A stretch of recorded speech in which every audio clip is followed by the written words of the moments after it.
Në një sallë ku shpesh e vërteta për luftën e Kosovës është deformuar, dëshmia në Hagë në procesin ndaj krerëve të UÇK-s e generalit ikonik, ish komandantit të NATO-s Wesley Clark, është një rikthjem i busullës në drejtimin e duhur.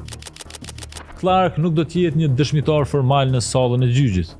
Ai është aty si dikush që ka qenë lart në hierarkinë vendimmarrëse ndërkombëtare, si njeriu që komandoi NATO-n kundër makinerisë ushtarake serbe dhe pa të vërtetën e Kosovës, luftës së UÇK-s nga qielli dhe nga toka.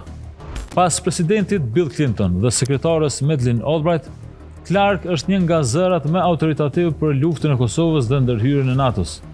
Është pa precedent në historinë e gjykimeve ndërkombëtare që një figurë kaq vendimmarrëse e kohës të ulët në anën e palës që akuzohet. Dëshmia e tij është një kthes e madhe në procesin kundër Hashim Thaqit, Kadri Veselit, Jakub Krasniqit dhe Recep Selimit.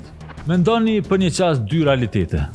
Të vërtetën historike të Kosovës, të vërtetën e UÇK-s, të parë e përjetuar edhe nga Wesley Clark dhe tregimin plot shëmbrime të prokurorisë për kryengritjen e Kosovës për liri e dinitet, duke e portretuar si ndërmarrje e përbashkët kriminale. Për 2 vjet, në sallën e gjykimit dhe në dosjet e saj, Prokuria Speciale ndërtoi një proces që u quajti i padrejt për shkak se kriminalizoi krejt UÇK-n dhe u konsiderua i kontaminuar për shkak se u shërbye me dokumentacione nga organet e shtetit serb. Dëshmia e generalit Clark, ashtu sikurse edhe ajo e diplomatit James Rubin dhe të tjerëve të thirrur nga mbrojtja, është autentike dhe një testament i fortë për rrështimin e botës krah UÇK-s.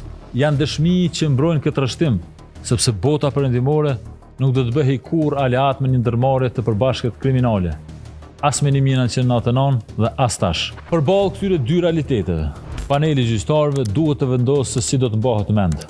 Si një trup që vlerësoi dëshmi kredibile dhe nuk pranoi të lëkundën themelet e drejtësisë, apo si një trup që zbuti faktet dhe forcoi qasjen politike. Ta njohë të vërtetën e Kosovës, apo ta rishkruaj historinë e saj.